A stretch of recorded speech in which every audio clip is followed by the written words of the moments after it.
มหาสันนิบาตอย่างหนึ่งซึ่งบรรดาพวกเราก็ได้มาร่วมกันหลายทินหลายทางแสดงว่าเป็นผู้ที่มีศรัทธาเลื่อมใสในทางพระพุทธศาสนาคือวันนี้ก็เป็นวันสำคัญอย่างเฮาสิได้เว้าสู่กันฟังมาเรื่อยๆคือเป็นวันมาฆบูชา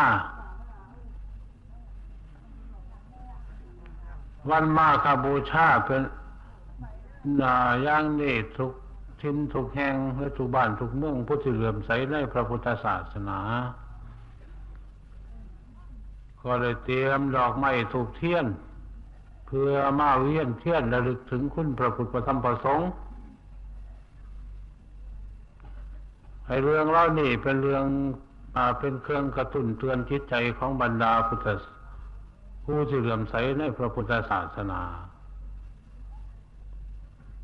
ระยะนี้เป็นระยะที่จะได้แนะนำวิธีการต่างๆเพื่อปรับปรุงความเข้าใจของบรรดาพวกเราทุกคน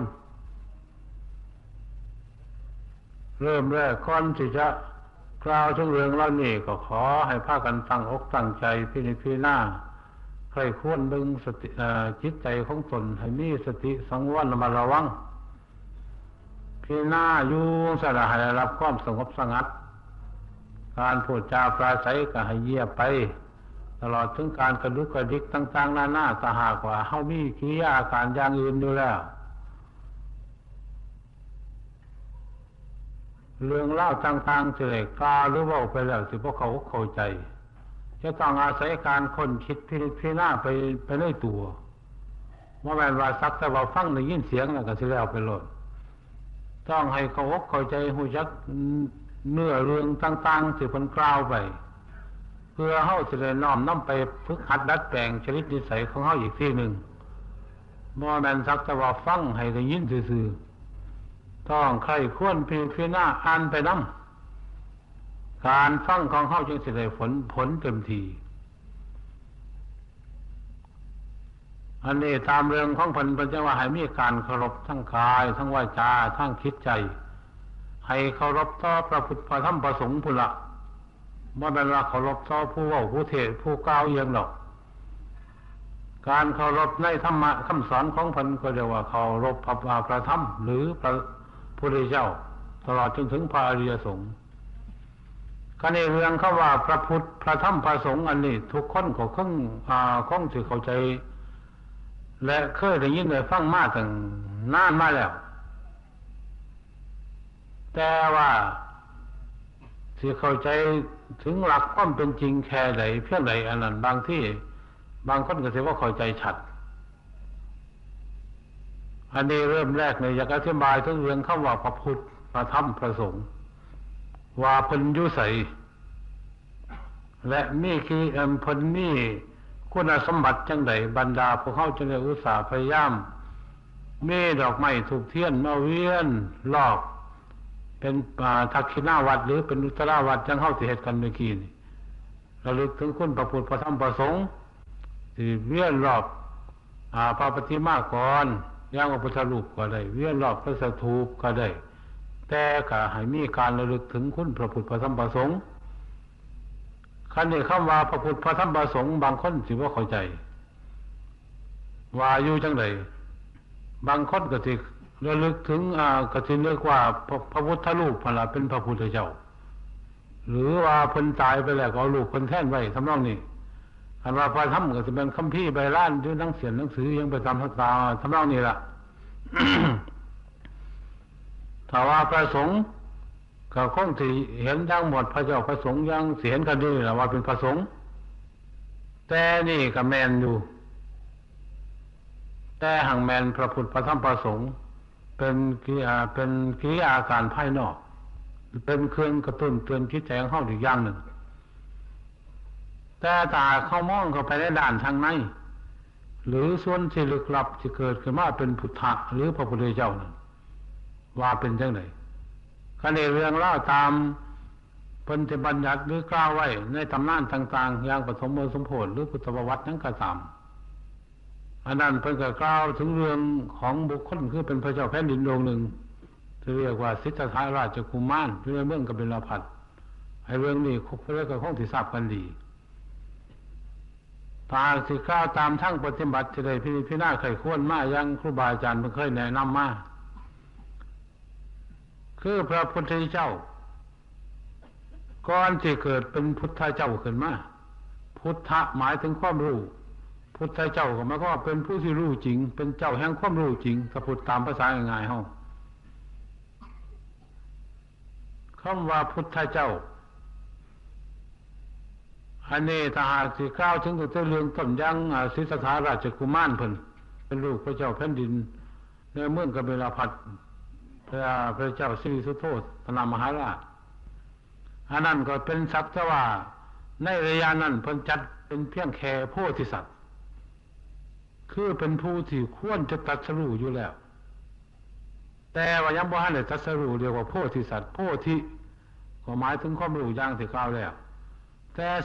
สัตว์ในที่นี้หมายถึงผู้ที่คล่องอยู่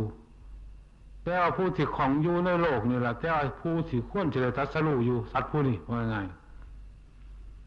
ระยะที่เพิ่นอุบัติเกิดขึ้นมาตลอดจนถึงเลยข้องราชสมบัติต่อจากหันออกบำเพ็ญพจน์พรหมจรรย์ที่เรียกว่าออกสู่มหาวิเวกสกลมันเป็นบรรพชิตบรรพชาได้ประพฤติปฏิบัติบำเพ็ญทุกขกิริยาหรือได้ไปศึกษาในสำนักอาจารย์ทั้งสองคืออุตกดาบทและอาราดาบทในระยะนี้เขายังจัดมาเป็นโพธิสัตว์ด้วยนี่ยังบ้านเป็นพุทธเจ้าขณะระยะที่เพิ่นได้ประพฤติปฏิบัติบำเพ็ญในด้านทั้งคิดใจเลิกจากทุกขกิริยาแล้วระยะนี้เป็นระยะที่ประพฤติปฏิบัติอย่างเต็มที่หลังจากรับของมัทุปยากประยากจากนั่งสุทธาดาแล้วไปนั่งอยู่ในโค่นต้นพระศรีมหาโพธิ์หรือว่าต้นโพธิ์ต้นนั้นก็ตามหรอกในระยะนี้เพิ่นได้พิจารณาไขควรหวนระลึกถึงได้ข้าวตั้งแต่พูนจะเป็นนั่งอยู่ในโค่นต้นหว่าเป็นท่ารกระหว่างที่เพิ่นไปแลกหน้าขวัญพระราชบิดาของเพิ่นว่าเพิ่นได้กำหนดในอานาปานสติคือกำหนดลมหายใจเขาออกในระยะนั้นจนจิตใจของเพิ่นสงบเมื่อจิตใจมีความสงบแล้วเงาของตนว่าก็เลยบ่ใส่ไปตามตะเว้นแล้วก็ว่ายังอยู่คือเขาเป็นอภินิหารอย่างหนึ่งโดยอำนาจของสมาธิพอระลึกถึงอย่างนี้แล้ว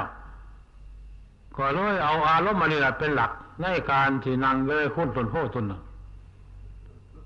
กำหนดพิจารณาลมหายใจเขาออกจนทำจิตใจให้เป็นสมาธิจนเกิดฌานสมาบัติในระยะที่เกิดฌานสมาบัติขึ้นมามีสติและมีสมาธิสมควรพอสิรู้เรื่องต่างๆเลยแล้ว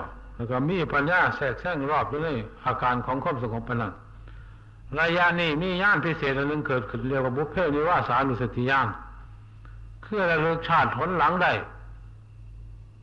เพิ่นระลึกตั้งแต่ในระยะเนี่ยเล่ามาอยู่จังไหนเนาะจังไหนมาอยู่นั่งอยู่คนต้นโพก็ท่วนถอยหลังกลับไปจนเลยอยู่ปราสาทเลยเป็นทารกเล็กน้อยจนเลยอยู่ในขั้นของมารดาหลังจากขั้นมาอยู่ในขั้นไปอยู่ใส่พิจารณาต่อไปเรื่อยๆไปจนเลยเห็นหลายภพหลายชาติ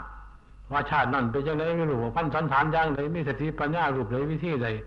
มีอาชีพเป็นยังไงรู้ชาติบุ๊บพิจารณาเท่าไรก็ว่าไม่สิ้นสุดจะได้น้อมจิตกลับเข้ามาสู่ที่เดิมในระยะที่เกิดฌานสมาบัติในระยะที่เกิดบุพเพนิวาสานุสติญาณในระยะนี้ก็ยังจัดว่าเป็นโพธิสัตว์อยู่ยังว่าได้เป็นพระพุทธเจ้าเมื่อเพิ่นกับจิตเข้ามาพิจารณาไขควรอยู่ในความสงบของเพิ่นระยะที่อยู่ในโคนต้นโพในระยะนี้จิตใจจะดิ่งสู่ความสงบยิ่งกว่าเก่าเนื่องจากไปเห็นภพชาติผลหลังซึ่งเป็นมาด้วยความทุกข์ยากลำบากกรรมต่างๆนานาจิตใจก็เกิดสลดสังเวชยังสู่ความสงบดิ่งกว่าเก่าปัญญาก็พิเศษยิ่งกว่าเก่าจนรู้ชัดในเรื่องต่างๆ เรื่องต่างๆในที่นี้หรือเรื่องพิเศษในที่นี้เป็นญาณพิเศษอีกอันหนึ่งเรียกว่าจตูปาตญาณ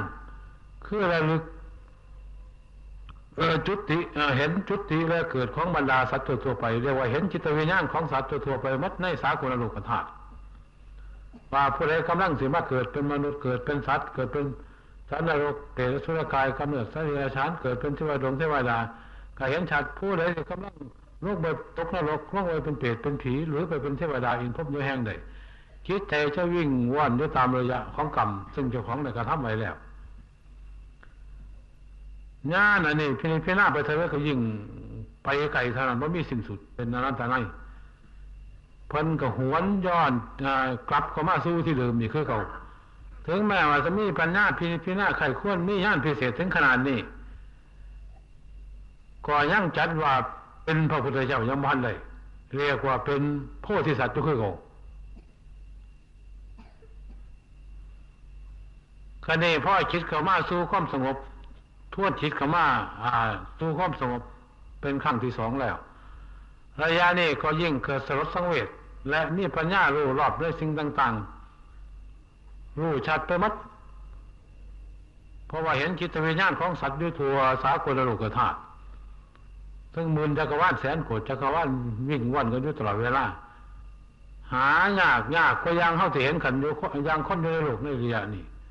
เพราะเรื่องคิดวิญญาณทั้งดีทั้งบดีวิ่งหาคนหาบ่อนเกิดวิ่งหาบ่อนไปบ่อนมาวุ่นวายเยอะสั่นเรียกว่าหลายเป็นหลาย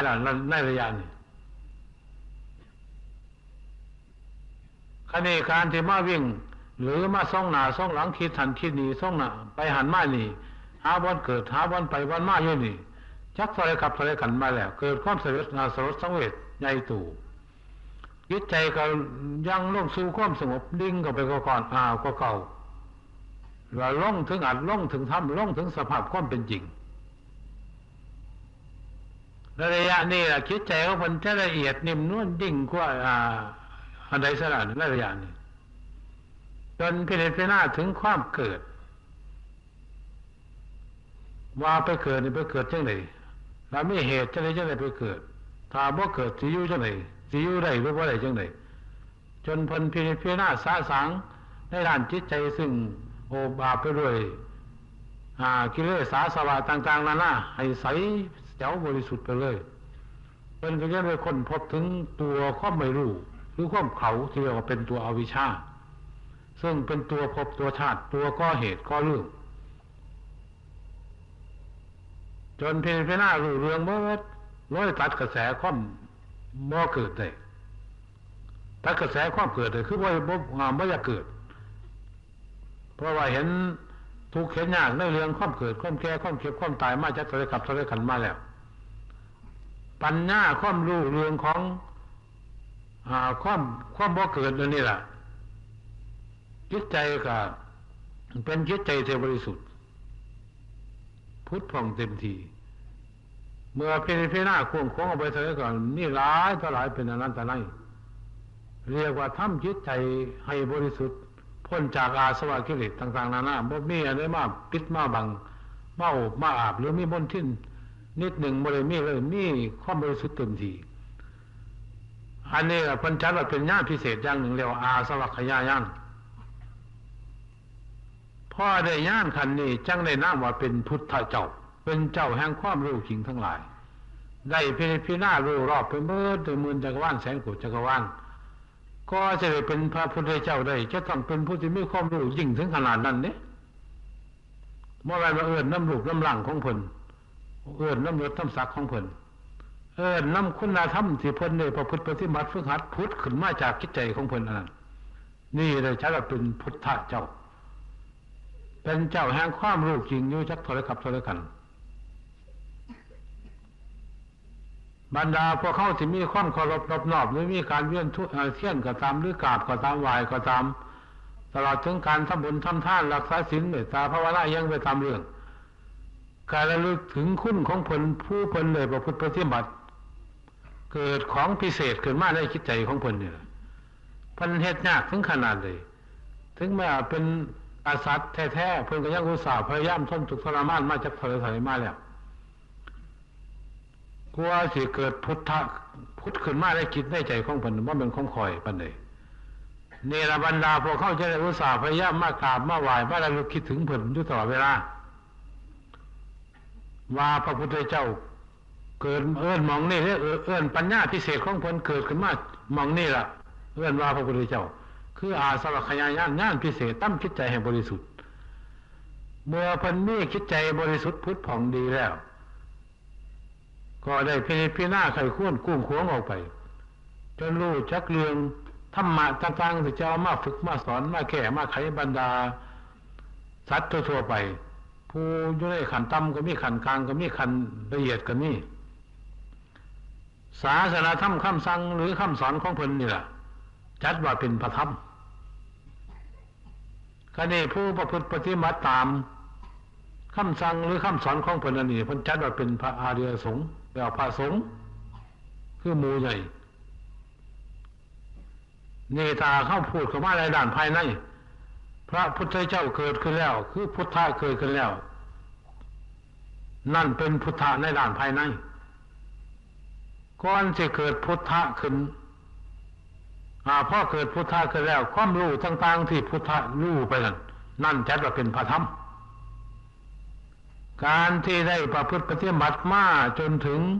เกิดพุทธะนั่นเป็นจัดว่าเป็นพระสงฆ์ถ้าพูดถึงด้านภายในนี่เป็นนั้นว่าพระพุทธพระธรรมพระสงฆ์ร่วมจุดอยู่ในตัวของคนเฮาแต่ละคน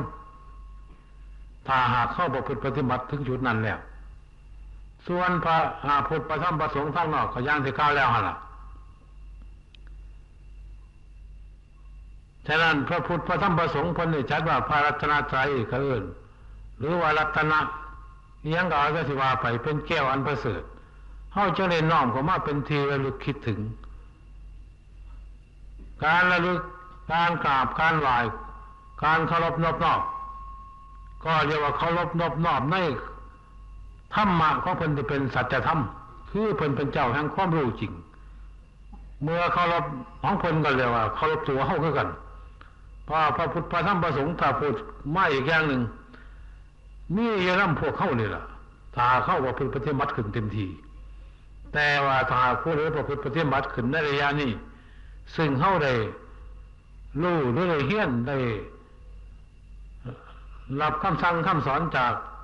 พระพุทธเจ้าผู้บัญญัติขึ้นในโลกแล้วสิเอิ้นว่าพระพุทธเจ้าสัมมาสัมพุทธะบ่ได้ต้องเป็นสาวกพุทธะ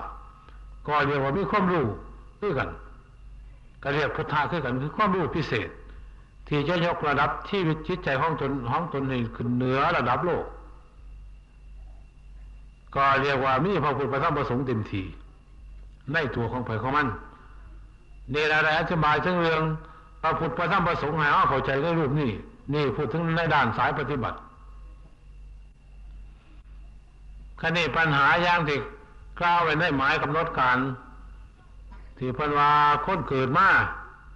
จากไสเกิดสิมาอยู่จังไดล่ะสิไปไสตายแล้วว่าซั่นอันนี้เป็นเรื่องของสมหาเพิ่นกำหนดแต่ว่าก็สิว่าให้ฟังจังน้อยอันนี้ก็ได้บางคนก็สิอยากรู้จักอันใดมันเป็นคนเจ้าอะไรผู้ใดตายเจ้ามันผู้ใดอยู่เจ้าอะไรผู้ใดไปอันนี้เฮาก็ยังเว้าวางข้าวแรกนี่ก็พอที่สังเกตได้นี่ถ้าแค่กล่าวถึงเรื่องการมาเกิดอันนี้พวกนี้เกิดพ่อสิหูจักรู้แล้วพ่อสิล่างๆเนี่ยเพราะว่าตามตำราก็มีในทางคิดวิทยาเพิ่นก็กล่าวไว้ก็หลายในวิชาของฝรั่งอังกฤษแต่ว่าในด้านวิชาการทางพระพุทธเจ้าทางพระพุทธองค์ซึ่งในตำราโดยก็มีอยู่แล้วแต่อันนั้นก็ยกไปเป็นเรื่องของเพิ่นตามทางพิจารณาในด้านสายปฏิบัติอันนี้ก็สิขอฝากฝังไว้เพื่อให้เป็นแนวทางในการที่จะพิจารณาเบิ่งว่าสิแม่นหรือบ่แม่นควรหรือบ่ควรจังไดอันนี้ให้ขึ้นอยู่กับผู้ฟังแต่ว่าผู้เว้าก็สิเว้าเรื่อยๆไปให้เฮาพิจารณาเบิ่งเอาคันนี้ถ้าแค่พิจารณาในด้านสายปฏิบัติ อันนี้ก็เป็นของสำคัญเดียวกันเริ่มแรกก่อนเฮาที่จะมาเกิดเป็นมนุษย์หรือเกิดเป็นผู้เป็นคนอันนี้ทางที่ว่าคุ้งโขงมันก็เป็นคุ้งคนเราเชื่อย่อยเล็กน้อยสนอถ้าพูดตามความจริงให้ความรู้สึกคิดนึกซึ่งฝังอยู่ในชีวิตจิตใจของเฮานี่เพื่อให้มีกันอยู่ทุกผู้ทุกคนเพิ่นเลื่อนว่าจิตเลื่อนว่าใจเลื่อนว่ามโนมนัสยังเอาได้สิว่ากันไปดอกตามภาษาสมุดของโลกไอ้ธรรมชาติรู้วันนี้ซึ่งฝังอยู่ในชีวิตจิตใจของเฮาเดียวนี้หาก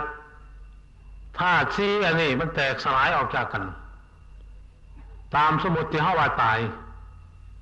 แต่แล้วความจริงเขาไม่ได้ตายไปเสียเขาแปลสภาพไปสู่ธาตุเดิมของเขาซื่อดินก็ไปเป็นดินน้ำก็ไปเป็นน้ำลมก็ไปเป็นลมไฟก็ไปเป็นไฟแต่ว่าเฮายืมเขามาใส่หรือเอาของเขามาประชุมเขาเป็นก้อนหนึ่งให้เขาเดินไปตามหน้าที่ของเขาลมมีหน้าที่พัดไปพัดมาก็พัดไปพัดมาไฟมีหน้าที่ให้ความอบอุ่นก็อบอุ่นไปส่วนดินกับน้ำถ้ามีไฟครับลมแล้วมันก็พัดไปพัดมาอยู่เป็นธรรมดาจริงได้ไปได้มาได้อย่างเฮาเห็นกันนี่ล่ะแต่ว่าถึงระยะแล้วเขาก็คงจะสลายไปสู่ดินน้ำลมไฟคือเขาเพราะว่าเฮาเอาของเขามาใส่ส่วนข้างส่วนข้างเขาก็ไม่ได้ตายลักษณะเขาว่าตายแต่ตายนี่เป็นสมมุติของโลก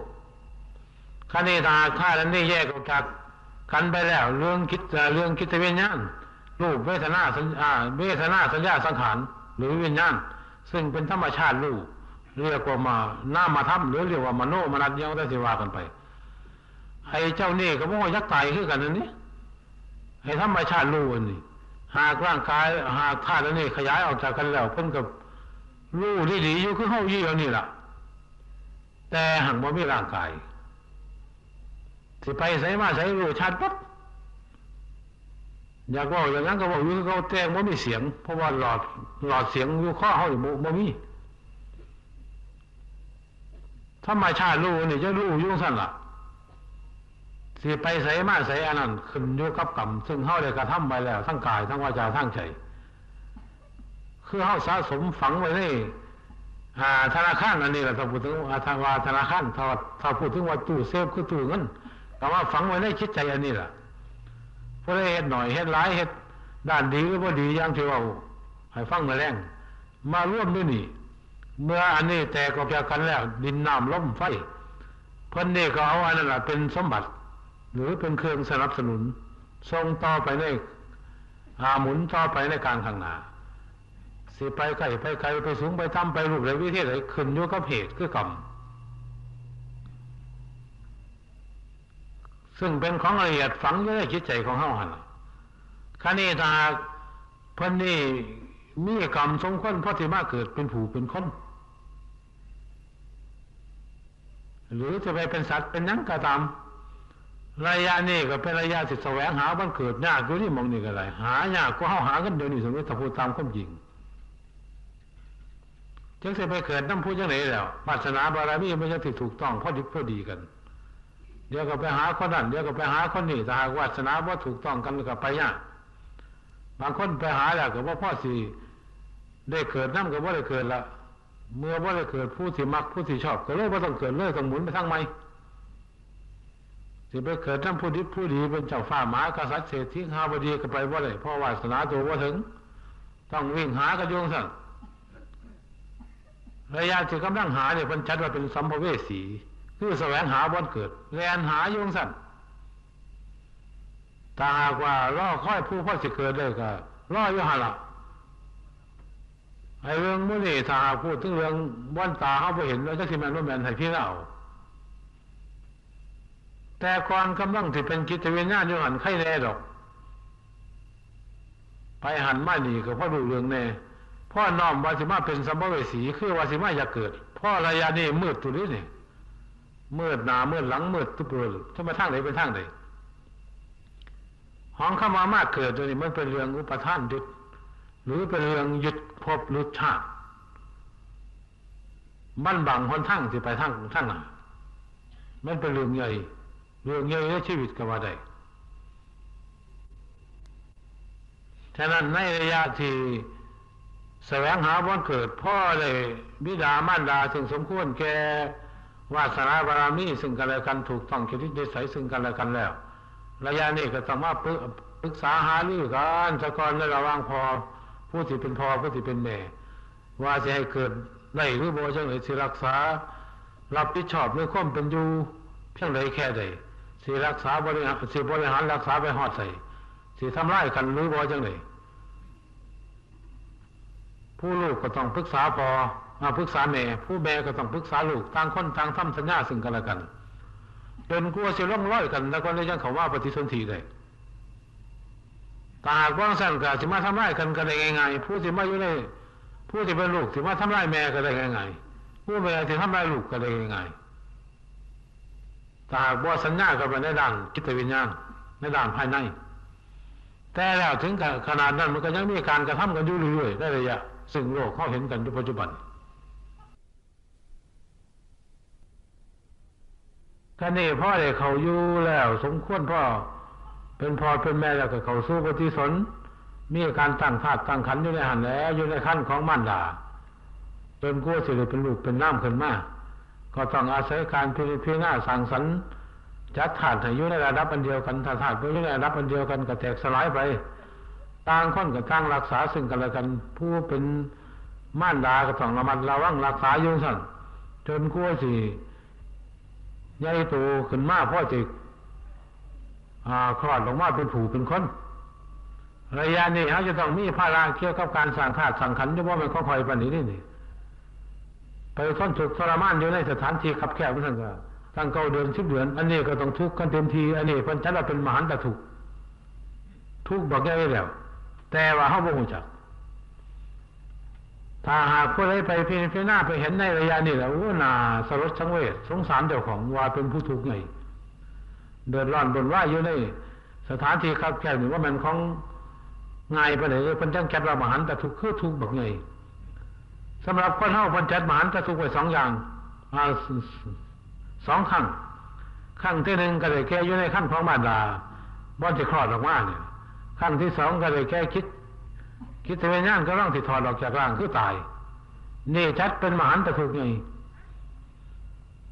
แต่ว่าในระยะซึ่งเฮาสลบสลายไปแน่เล็กน้อยอันนั้นระยะนั้นยังมีความหึงหวงยังมีความแพ่งอยู่ในร่างกายระยะนั้นก็ไข้แน่หรอกมาเข้ามายังมีหวังอยู่ว่าจะกลับมาสู่ร่างกายอีกคันว่าร่างกายอันนี้มันสิหนีไปแล้วจิตใจเฮาสิหนีสิหนีจากร่างกายแล้วว่าซั่นมองนี่ต้องมหันตทุกข์เกิดขึ้นโลดระยะนี้ล่ะเป็นระยะสำคัญเมื่อเฮามาเกิดเป็นผู้เป็นคนก่อนสิคลอดออกมาเป็นคนเนี่ยโอ้ยยากแสนยากแล้วเกือบล้มเกือบตายไปทั้งพ่อทั้งแม่ก็มีตายก็ในท้องก็มีออกมาแล้วตายก็มี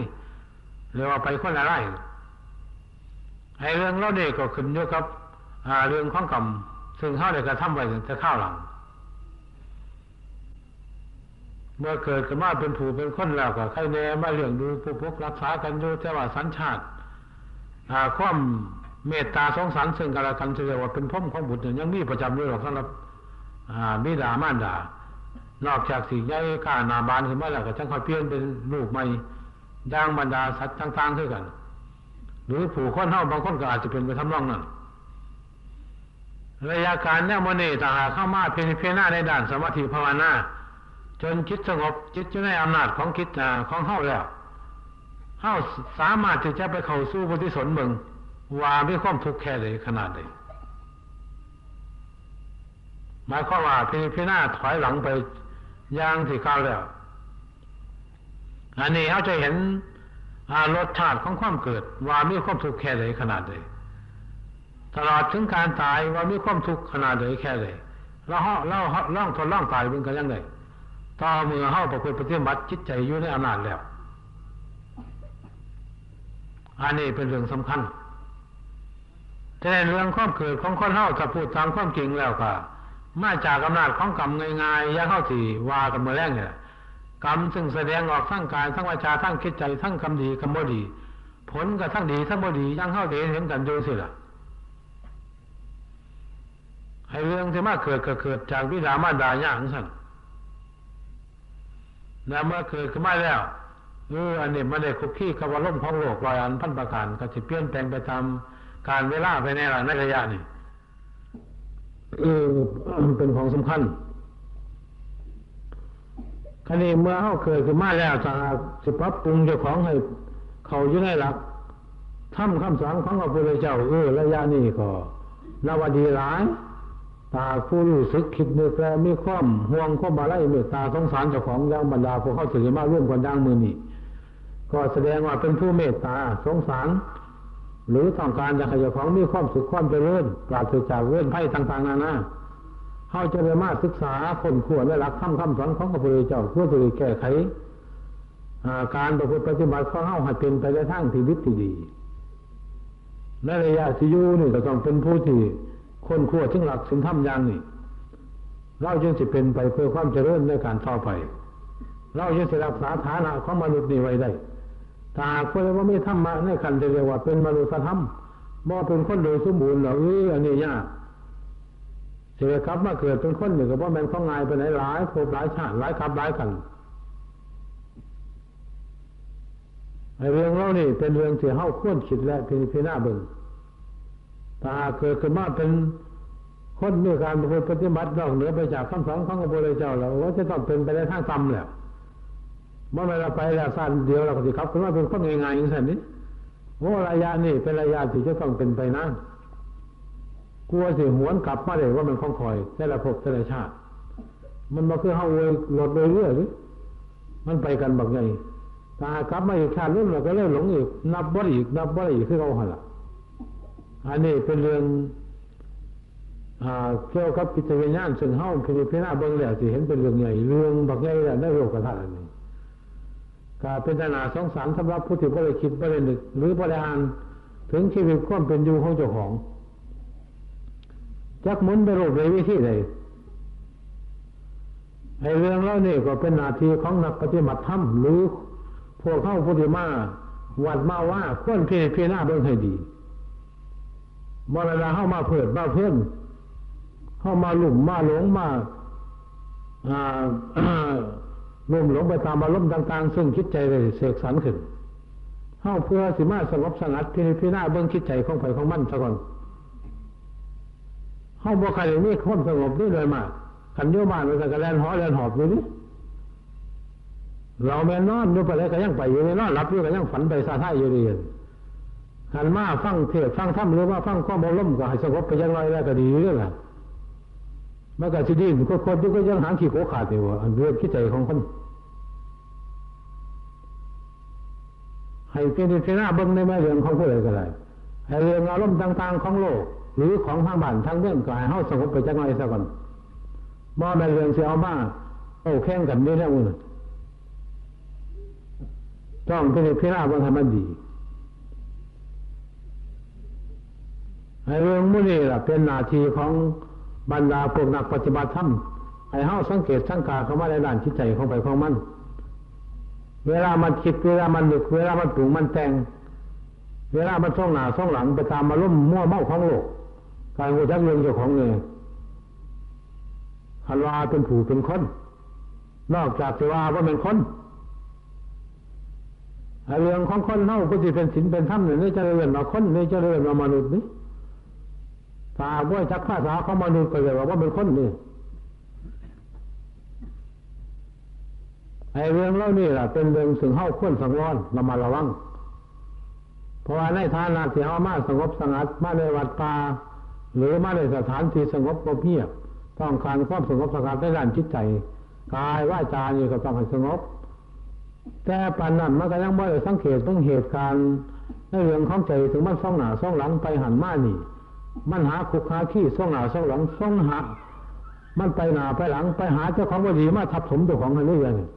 ๆเมื่อวันจะไปหาของดีของดีเพราะปานใดหาสร้างบาปกรรมโยงสั่นกายเฮ็ดบ่ได้วาจาก็บ่ต้องว่าไปโยงสั่นจิตใจก็ไปเฮ็ดไปทำไปสร้างฮ้อนเราอยู่คือจังไฟไม่แก็บนี่เรื่อยๆสิให้เพิ่นมาสงบจักนิดนึงนี่ก็ทั้งยากอันนี้เรื่องคิดใจของคนเฮามันจะคอยว่าเห็นอาจจะทำบ่เห็นสภาพความเป็นจริง แม้นมาเพิ่นสิแสดงอยู่ปานใดก็ตามเทศอยู่ปานใดก็ตามบ่ว่าเทศแต่ยังเฮาเว้ากันเดี๋ยวนี้บรรดาสรรพสิ่งทั่วไปในสากลโลกธาตุเขาเจ้าแสดงหรือเทศให้เฮาฟังอยู่ทุกระยะแสดงความเปรียบปรวนแปรปรวนวันไหวแตกดับอยู่สั่นตลอดเวลาทั้งร้อนทั้งหนาวทั้งเจ็บทั้งปวดทั้งสิลมสิตายเห็นแสดงกันอยู่สั่นนั่งก็นั่งอยู่ยากเฮ็ดจังได๋ก็อยู่บ่ได้ก็เนื่องจากความเดือดร้อนของใจซึ่งมาส่งหน้าส่งหลังอันนั้นให้เรื่องเรานี่ให้เฮาพิจารณาเบิ่งแน่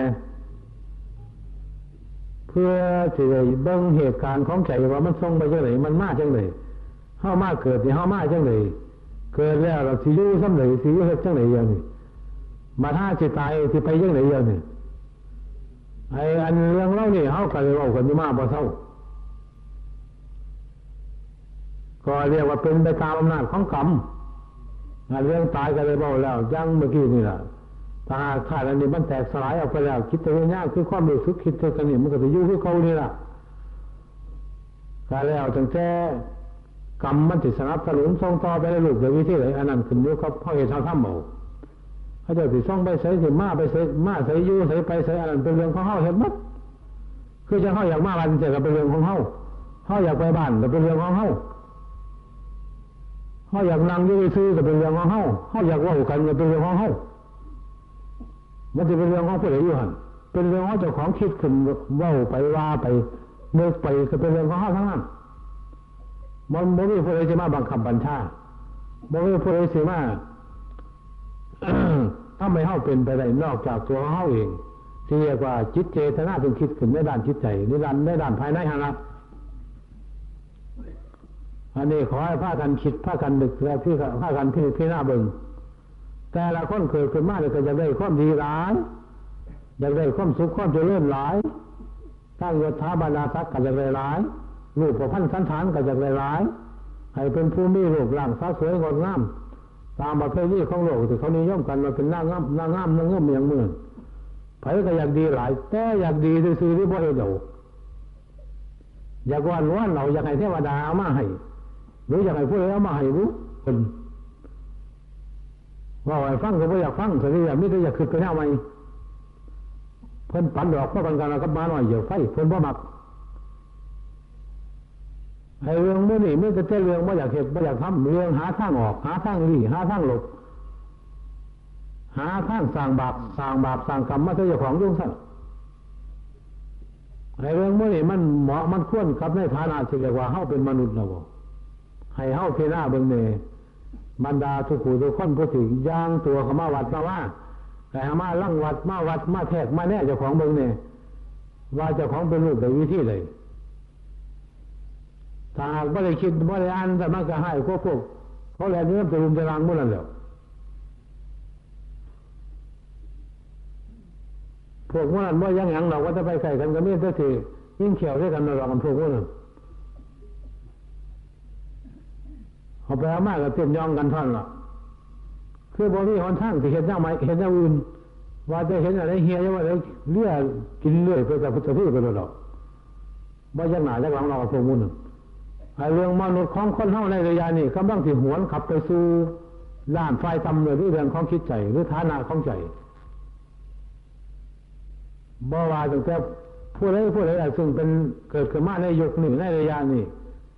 เพราะว่าเรื่องของโลกมันกำลังมาทับถมบุญว่าอยู่นับบ่ได้เลยตาพูดอีกอย่างหนึ่งก็เรียกว่าเป็นวัฒนธรรมของฝรั่งเผยแผ่เข้ามาในประเทศไทยเขาไม่ได้นับถือศาสนาพุทธหรอกแต่ว่าไทยแห่งเป็นผู้นับถือศาสนาพุทธแห่งแรงเหินเนี่ยเขาว่ามันกู้ว่ามันจีว่ามันสวยว่ามันงามไปตามเรื่องของคนบอกพูดว่าเด็กน้อยทางบ้านเด็กน้อยมันจะนุ่งสินว่าเป็นนี่นี่มันเคยนุ่งเสื้อผ้าเพื่อคัดนุ่งเสื้อผ้าว่าแต่หน่อยทำไมเราสินในนุ่งมันจะเฮียโลดหน่อยซ้ำมึงก็เรียกว่าเห็นว่าสวยเห็นว่ากู้ว่าเก๋นักเขาตะเกียบตะการไปยังหน่อยนี่คือซึ่งมันก็มีเท่านึงเท่าหนึ่ง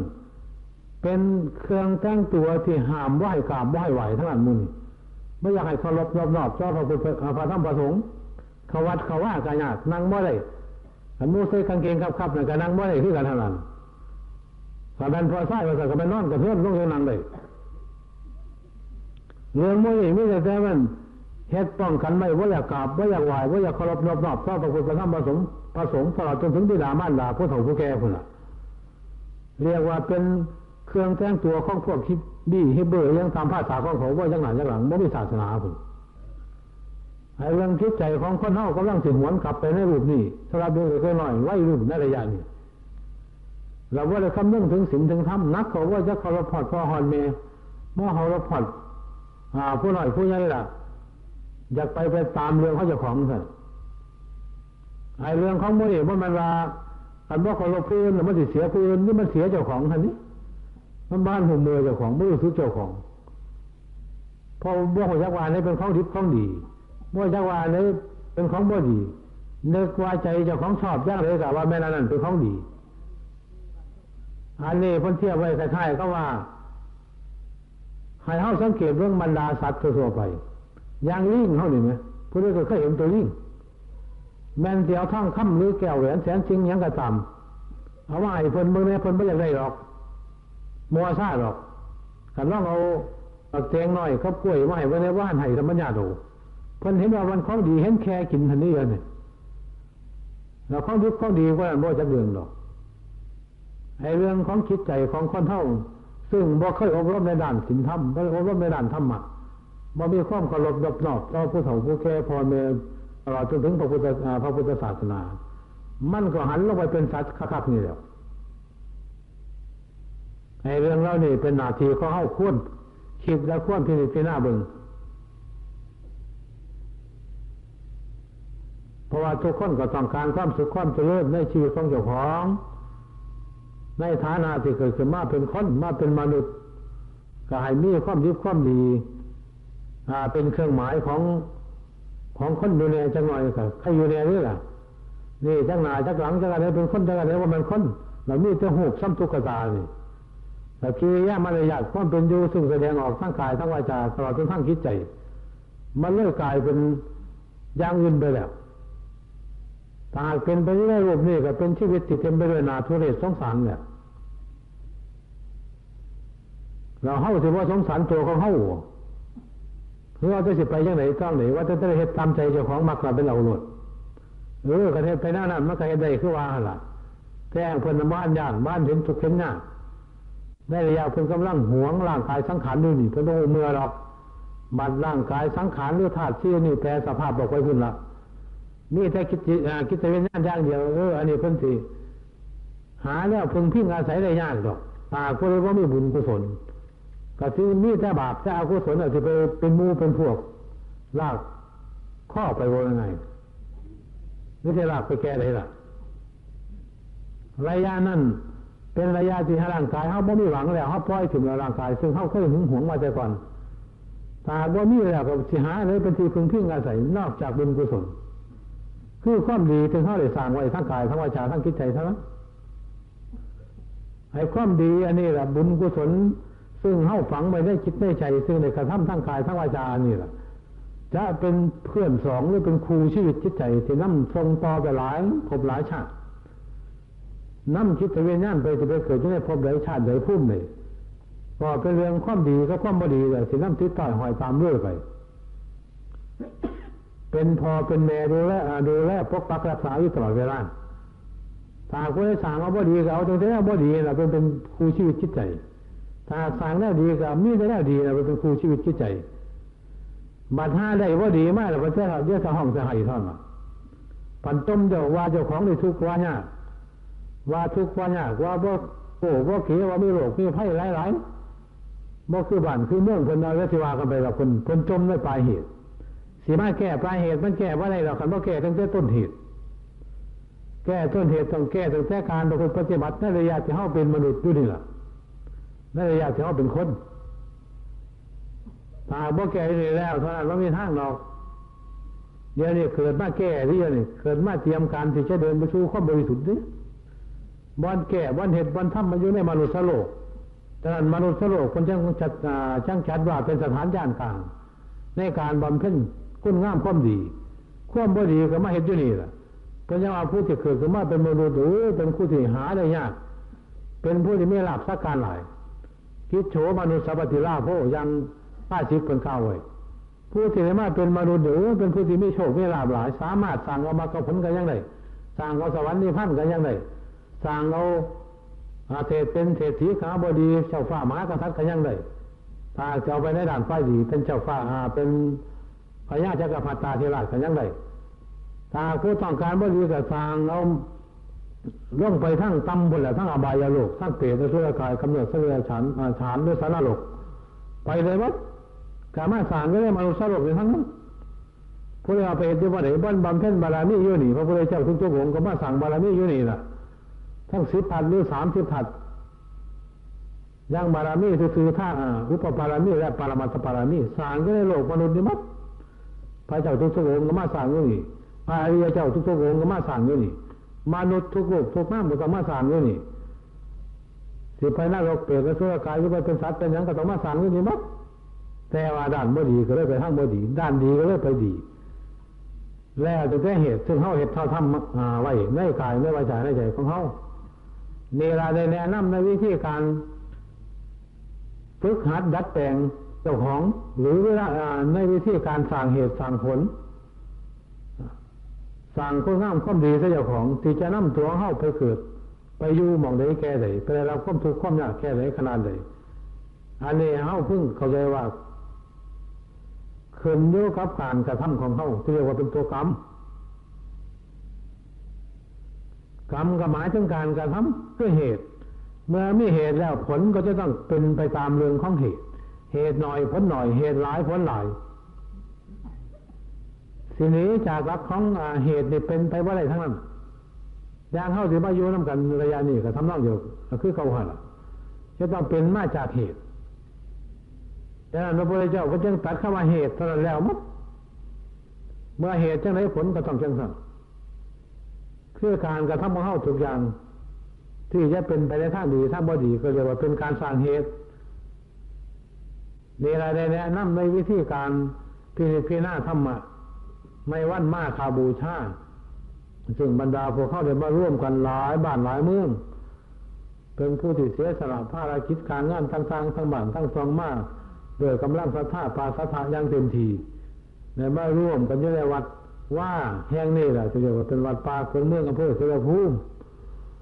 ก็คงจะเป็นปฐมฤกษ์ซึ่งเขาได้มาร่วมกันในระยะที่เขาเกิดขึ้นมาในยุคนี้อันในระยะหมู่เฮานี่แล้วต่อไปทางหน้าบางที่กาที่มีโอกาสจะมาร่วมกันก็เป็นได้หรือบางที่บางคนไปสู่ผลของการกระทำของเจ้าของไปก่อนถ้าการเป็นได้เพราะว่าชีวิตความเป็นอยู่ของเฮาก็เปลี่ยนแปลงไปเรื่อยๆเป็นไปทุกระยะเป็นไปทุกเวลามันแสดงอาการอยู่สิแตกสิดับให้เฮาเบิ่งอยู่ทุกระยะทุกลมหายใจเข้าออกก็ว่าได้ความเจ็บความแก่ความตายแสดงอยู่ซั่นเพราะว่าสิ่งเหล่านี้เฮาเอามานำแต่มือเฮามาปฏิสนธิคือมาเกิดพุ่นมันก็แสดงท่าทางที่กลับแปรสภาพไปสู่ธาตุดินน้ำลมไฟคือเก่าหั่นน่ะฉะนั้นบรรดาพวกเขาที่มีโอกาสได้มาพบปะกันได้หรือบ่อันนั้นเป็นอีกเรื่องหนึ่งคันนี้อย่างที่เขาได้มาร่วมกันอย่างนี้เพิ่นเรียกว่าเป็นญาติพี่น้องกันเป็นบุพเพกตปุญญาตาซึ่งทรงมาถึงแต่พุทธกชาติหรือถ้าพูดอีกอย่างหนึ่งก็เรียกว่าเป็นญาติกันในการเราเคยปฏิบัติธรรม